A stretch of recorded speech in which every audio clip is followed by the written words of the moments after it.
அனைவருக்கும் வணக்கம். துலாம் ராசிக்காரர்கள் உலகத்தின் எந்த மூலையில் இருந்தாலும் பிரச்சனையே இல்லாத இடமும் இல்லை, ஆனால் அதே சமயம் தீர்வு இல்லாத பிரச்சனையும் இல்லை என்று சொல்லக்கூடிய வகையில் துலாம் ராசிக்காரர்களுக்கு எந்தெந்த விஷயங்கள் அமைய போகின்றன, கிரகநிலைகளின் அமைப்பு எப்படி உள்ளன என்பதை சற்று விரிவாக பார்க்கலாம் வாங்க. துலாம் ராசிக்காரர்களை பொறுத்த வரைக்கும் மார்ச் மாதத்தில் கிரகநிலைகளின் அமைப்பை ஆராய்ந்து பார்க்கும் போது மார்ச் 2ஆம் தேதியில் இருந்து வித்யாகாரகராக இருக்கக்கூடிய புதன் 5ஆம் இடமான பூர்வ புண்ணியஸ்தானத்தில் இருந்து 6ஆம் இடமான ரூணரோக சத்ருஸ்தானத்தில் நுழைந்து நீச்சம் பெறுகிறாருங்க. இந்த மாதத்தின் இறுதியில் வக்ரகதியில் திரும்புகிறார். புதனின் அமைப்பு என்பது சற்று சாதகமற்ற ஒரு அமைப்பாக தான் பார்க்கப்படுகிறது. ஆனால் அதே சமயம் ராசியின் அதிபதியாக இருக்கக்கூடிய சுக்கிரன் மிக வலுவாக மார்ச் 8ஆம் தேதியிலிருந்து 5ஆம் இடமான பூர்வ புண்ணியஸ்தானத்தில் இருந்து 6ஆம் இடமான ரூணரோக சத்ருஸ்தானத்திற்கு சென்ற புதனின் அமைப்பை ஈடு செய்யக்கூடிய வகையில் சுகஸ்தானத்தில் இருந்து பூர்வ புண்ணியஸ்தானமாகிய 5இல் நுழைகிறாருங்க.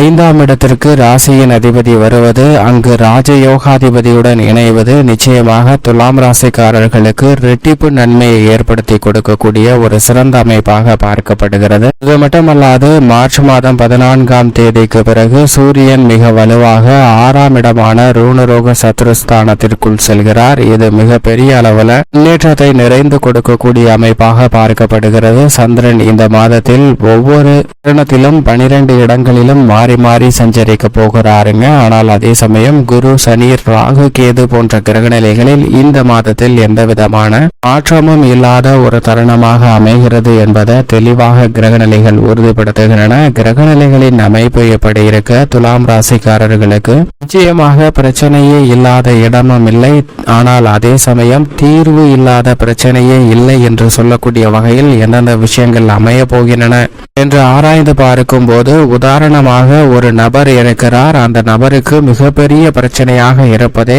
வேலை இல்லை என்பதுதான். இப்போது எந்த வேலையும் இல்லாமல் ஏதோ ஒரு வேலை கிடைத்தால் போதும் என்ற மனநிலையில் இந்த நபர் இருந்து கொண்டிருக்கிறாருங்க. அப்படிப்பட்ட நபர் பல வேலைகளுக்கு முயற்சி செய்கிறார். அப்படி முயற்சி செய்தும் எந்த ஒரு வேலையும் கிடைக்கவில்லை. இறுதியாக ஒரு அலுவலகத்தில் இருந்து அவருக்கு பணி கிடைத்ததற்கான ஆணை வழங்கப்படுகிறது. அதை பார்த்தவுடன் அவர் மற்றற்ற மகிழ்ச்சி அடைகிறாருங்க. ஏனென்றால் அவருக்கு இருந்த மிகப்பெரிய பிரச்சனை தற்போது தீர்ந்து விட்டது, எனக்கு வேலை கிடைத்து விட்டது என்று மனநிறைவை கொள்ளக்கூடிய அவர் இந்த பணியில் அமர்ந்து சில நாட்கள், சில மாதங்கள் கடந்து விடுகின்றன. அப்படி கிடக்கும் போது அங்கு திரும்பவும் அவருக்கு ஒரு பிரச்சனை ஏற்படுகிறது. இதுவரை வேலை இல்லை என்ற பிரச்சனை, ஆனால் தற்போது அவருக்கு போதிய அளவிற்கு வருமானம், உத்தியோக வருமானம், அதாவது சம்பளம் போதிய அளவிற்கு இல்லை என்று வருத்தப்படுகிறாருங்க. இதைவிட சம்பளம் கூடுதலாக கிடைத்தால் பரவாயில்லை என்று நினைத்து அந்த வேலையை விட்டுவிட்டு அதை விட அதிக சம்பளம் தரக்கூடிய ஒரு வேலையில் இணைந்து பணியாற்றுகிறார். தற்போது அவருக்கு சம்பளம் மன நிறைவாக கொடுக்கக்கூடிய வகையில் திருப்திகரமாக உள்ளது. அப்படி அந்த பணியை பணியாற்றி கொண்டிருக்கும் போது சில மாதங்கள் கடக்கின்றன. தற்போது அவருக்கு இன்னும் ஒரு பிரச்சனை ஏற்படுகிறது. என்னவென்றால் போதிய அளவிற்கு வருமானம் திருப்திகரமாக இருந்தாலும் கூட இந்த பணி சூழலில் மதிப்பும் மரியாதையும் துளியளவு கூட இல்லை. நாம் மிகவும் கேவலமாக மோசமாக நடத்தப்படுகிறோமோ என்று எண்ணி வருத்தப்படுகிறார். எனவே மதிப்பும் மரியாதையும் கொடுக்கக்கூடிய இடமாக இருக்க வேண்டும், அதே சமயம் ஊதியமும் அதிகமாக கொடுக்க வேண்டிய இடமாக இருக்க வேண்டும் என்று விரும்பி அது போன்ற ஒரு இடத்தை தேடி கண்டுபிடித்து அங்கு பணியில் அமர்கிறாருங்க. அப்படி அமர்ந்ததற்கு பிறகு அவர் மிகுந்த மகிழ்ச்சி கொள்கிறார். ஏனென்றால் இவர்கள் கொடுக்கக்கூடிய மதிப்பும் மரியாதையும் என்பது மிக பெரிய அளவில் மகிழ்ச்சியை ஏற்படுத்தி கொடுக்கிறது. அதே போன்று ஊதியமும் மனநிறைவை அள்ளி கொடுக்கக்கூடிய வகையில் இருப்பதால் மகிழ்ச்சியுடன் இருக்கிறாருங்க. சில நாட்கள் செல்ல செல்ல அங்கு போதிய அளவிற்கு வருமானமும் மதிப்பு மரியாதையும் கிடைத்தாலும் கூட ஓய்வெடுக்க நேரமில்லாமல் உழைக்க வேண்டிய ஒரு தருணமாக அமைகிறது என்பதை உணர்ந்து கொள்கிறார். எனவே உடல்நல குறைபாட்டை சந்திக்கிறாருங்க. பல்வேறு வகையான ஆரோக்கிய தொல்லைகளை அந்த இடத்தில் சந்திக்கிறார். அப்படி சந்திக்கும் போது இந்த பிரச்சனைக்கும் தீர்வு காண வேண்டும் என்று அந்த இடத்தை விட்டு வேறொரு இடத்திற்கு செல்கிறாருங்க. அங்கு சென்றாலும் ஏதோ ஒரு பிரச்சனை துரத்தி கொண்டுதான் இருக்கிறது. இப்படிதான் நீங்கள் உலகத்தின் எந்த மூலைக்கு சென்றாலும் ஏதோ ஒரு வகையில ஏதோ ஒரு ரூபத்தில் உங்களை ஏதோ ஒரு பிரச்சனை துரத்தி கொண்டே இருக்கும் என்பதுதான் யதார்த்தமான உண்மையாக பார்க்கப்படுகிறது. இதை உணர்ந்து கொண்டு அந்த பிரச்சனையை நாம் இருக்கக்கூடிய இடத்திலேயே தீர்வு கண்டோம் என்றால் நிச்சயமாக நம்மளுடைய வளர்ச்சி என்பது அசூர வளர்ச்சியாக இருக்கும் என்பதை உணர்ந்து கொண்டு செயல்பட ஆரம்பித்தால் அதற்கு கிரகநிலைகள் பக்க உறுதுணையாக இருக்கும். அதிலும் குறிப்பாக துலாம் ராசிக்காரர்களுக்கு குரு சனி உட்பட பல கிரகநிலைகள் மிக வலுவாகவும் அதீத நன்மையை கொடுக்கக்கூடிய அமைப்பிலும் சஞ்சரிப்பதால் நிச்சயமாக எப்பேற்பட்ட பிரச்சனையாக இருந்தாலும் அதற்கு தீர்வு உண்டு. எனவே பிரச்சனையை கண்டு நீங்கள் உலகத்தின் எந்த மூலைக்கு சென்றாலும் உங்களை தேடிக்கொண்டேதான் பிரச்சனை வரும் என்பதில் சந்தேகமே இல்லை. ஆனால் எப்பேற்பட்ட பிரச்சனையாக இருந்தாலும் அதற்கான தீர்வு உண்டு என்பதை உணர்ந்து அதற்கு ஏற்றாற்போல் செயல்பட்டால் நிச்சயமாக நல்ல பலன் உங்களுடைய வாழ்வில் கிடைக்கும் என்பதை கிரகநிலைகள் உறுதிப்படுத்துகின்றன. எனவே பிரச்சனைகளை கண்டு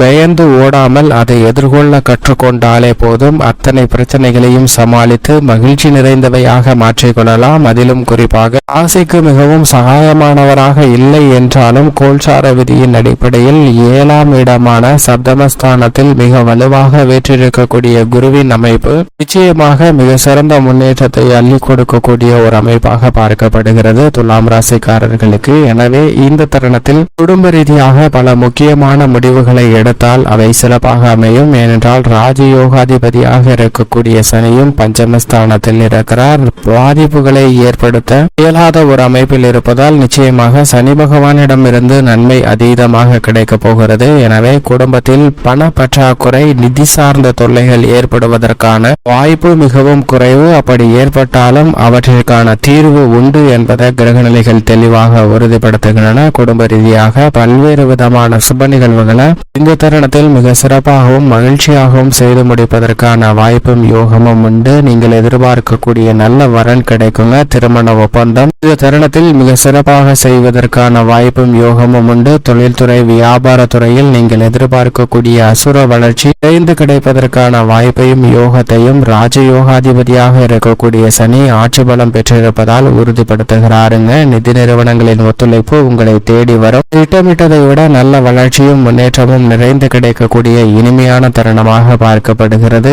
ஏற்றுமதி இறக்குமதி துறை உற்பத்தி துறை என எந்த துறையாக இருந்தாலும் அதில் நீங்கள் எதிர்பார்க்கக்கூடிய நல்ல முன்னேற்றம் இந்த தருணத்தில் மிக சிறப்பாக கிடைப்பதற்கான வாய்ப்பும் யோகமும் உண்டு. தொழில் நிறுவனங்கள் பல்வேறு வகையான புரிந்துணர்வு ஒப்பந்தங்களும் நீங்கள் எதிர்பார்க்கக்கூடிய புதிய ஆர்டர்களுக்கான ஒப்பந்தங்களையும் இந்த தருணத்தில் மிக சிறப்பாக செய்வதற்கான அதிர்ஷ்டம் நிறைந்த தருணமாகவும் காலகட்டமாகவும் துலாம் ராசிக்காரர்களுக்கு அமைகிறது. உத்தியோக ரீதியாக சனி பகவான் மிக வலுவாக சஞ்சரிக்கிறார். அவருடன் இணைந்து ராசியின் அதிபதியும் சூரியன் புதன் போன்ற கிரகநிலைகளும் சஞ்சரிக்கக்கூடிய இந்த தருணத்தில் உத்தியோக ரீதியாக ஒத்துழைப்பு இன்மை மகிழ்ச்சியின்மை உள்ளிட்ட பல பிரச்சனைகள் உங்களுக்கு விலகக்கூடிய ஒரு தருணமாக பார்க்கப்படுகிறது. தசாபுத்திகள் வலுவாக இருப்பின் அசூர முன்னேற்றத்தை தருணத்தில் உத்தியோகம் சார்ந்த பணிகளில் மிக சிறப்பாக பெறுவதற்கான வாய்ப்பும் யோகமும் நிச்சயமாக துலாம் ராசிக்காரர்களுக்கு கிடைக்கிறது. அது மட்டுமல்லாது கலைத்துறையின் நாயகனாக இருக்கக்கூடிய ராசியின் அதிபதி மிக வலுவாக பஞ்சமஸ்தானத்தில் சஞ்சரிக்கக்கூடிய இந்த தருணம் என்பது கலைத்துறை ரீதியாக மிக முக்கியமான பணிகளை சிறப்பாக செய்வதற்கான வாய்ப்பும் நீங்கள் எதிர்பார்க்கக்கூடிய நிதி சார்ந்த பணிகள் மிக சிறப்பாக கிடைக்கும். புதிய தயாரிப்பு மிக பெரிய அளவில் நன்மையை அள்ளி கொடுக்கக்கூடிய வகையில் அமைய போகிறதுங்க. இந்த தருணத்தில் திட்டமிடக்கூடிய கலைத்துறை சார்ந்த பணிகள் அனைத்தும் மிக சிறந்த வளர்ச்சியை நிச்சயமாக பெறும் என்பதை 5ஆம் இடத்தில் வீற்றிருக்கக்கூடிய சுக்கிரன் மிக வலுவாக உறுதிப்படுத்துகிறார். அரசியல் சம்பந்தப்பட்ட பணிகளில் சுக்கிரன் மிக சிறப்பாக சஞ்சரிப்பதால் துலாம் ராசிக்காரர்களுக்கு திட்டமிட்டதை விட கூட்டணி உள்ளிட்ட பல வாய்ப்புகள் மிக சிறப்பாக அமையும். நீங்கள் எதிர்பார்க்கக்கூடிய பொறுப்புகளும் மிக சிறப்பாக இருக்கும். எதிர்வரக்கூடிய தேர்தலை வெற்றி கொள்ளக்கூடிய வகையில் இந்த தருணத்தில் மேற்கொள்ளக்கூடிய யூகங்கள் அனைத்துமே மிக பெரிய அளவில் கை கொடுக்கக்கூடிய வகையில் அரசியல் சார்ந்த பணிகளில் அமைகிறது. மாணவ மாணவரை பொறுத்த வரைக்கும் கல்வியில் புதன் நீச்சம் பெற்றிருக்கிறாருங்க.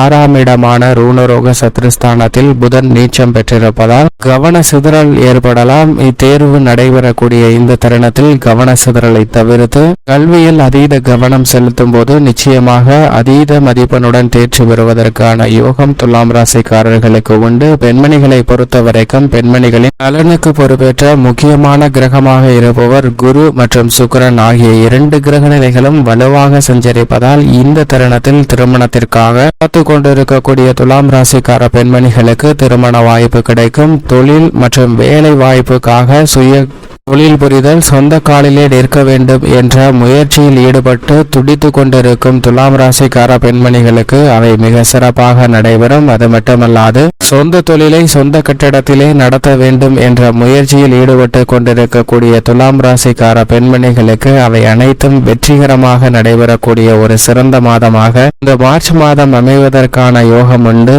எந்த காரியத்தை திட்டமிட்டு செய்தாலும் மன நிறைவு இந்த மாதத்தில் துலாம் ராசிக்கார பெண்மணிகளுக்கு நிறைவாக கிடைக்கும். விவசாயம் சார்ந்த பணிகளும் மிக சிறப்பாக அமையும். மேலும் இந்த தருணத்தை துலாம் ராசிக்காரர்கள் மிக சிறப்பாக மகிழ்ச்சி நிறைந்தவையாக மாற்றிக்கொள்ள வேண்டும் என்றால் நிச்சயமாக துலாம் ராசிக்காரர்கள் வாரத்தில் வியாழக்கிழமை விரதமிருந்து அருகாமையில் உள்ள வினை தீர்க்கும் விநாயகர் ஆலயம் சென்று தீபம் ஏற்றி வழிபாடு செய்யுங்கள். நிறைந்த நன்மையும் முன்னேற்றமும் தங்களுடைய வாழ்வில் நிச்சயம் இனிதாக கிடைக்கும் என்பதில் சந்தேகமே இல்லை. துலாம் ராசிக்காரர்களுக்கு